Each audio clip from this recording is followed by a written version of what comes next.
پہاڑی زبان میں اپڈیٹ سنیے۔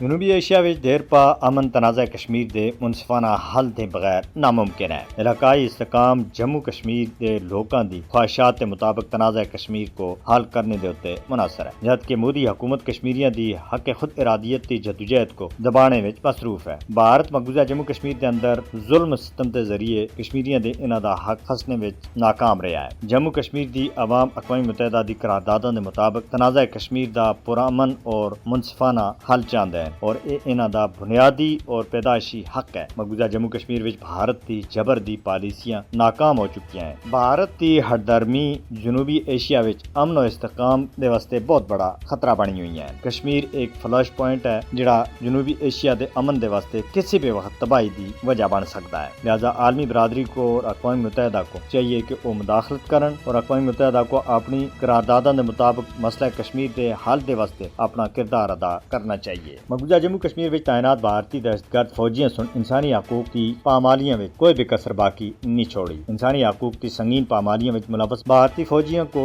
جڑے اختیارات حاصل ہیں انہاں دے لطف اندوز ہو رہے ہیں۔ افسپا، پبلک سیفٹی ایکٹ اور UAPA جیسے کالے قوانین کے تحت مقبوضہ جموں کشمیر کے اندر بھارت ظلم و ستم دی انتہا کر رہا ہے۔ یہی وجہ ہے کہ بھارتی فوجی بے خوف ہو کے کشمیری عوام دے بنیادی اور پیدائشی انسانی حقوق کو پوری طرح پامال کر رہے ہیں۔ مودی حکومت مقبوضہ جموں کشمیر وچ انسانی حقوق کے ہر اصول دی کھلم کھلی خلاف ورزی کر رہی ہے۔ بھارتی فوجی جدوجہد آزادی وچ مصروف کشمیری عوام وچ خوف اور دہشت دا ماحول پیدا کرنے دے واسطے مقبوضہ جموں کشمیر وچ ہر دیہڑے دی بنیاد دے اوتے وحشیانہ کاروائیاں کر رہے ہیں، کیونکہ بھارتی فوجیوں کو استثناء حاصل ہے اور اس استثناء دی آڑ دے وچ ادھر انسانی حقوق کی منظم طریقے تے خلاف ورزیاں کیتیاں جا رہی ہیں اور عالمی برادری خاموش تماشائی بنی ہوئی ہے۔ کشمیر کے اوتے اقوام متحدہ نے اپنے وعدوں کو پورا کرنے وچ ناکامی دے واسطے بھارت کو پوچھا جانا چاہیے۔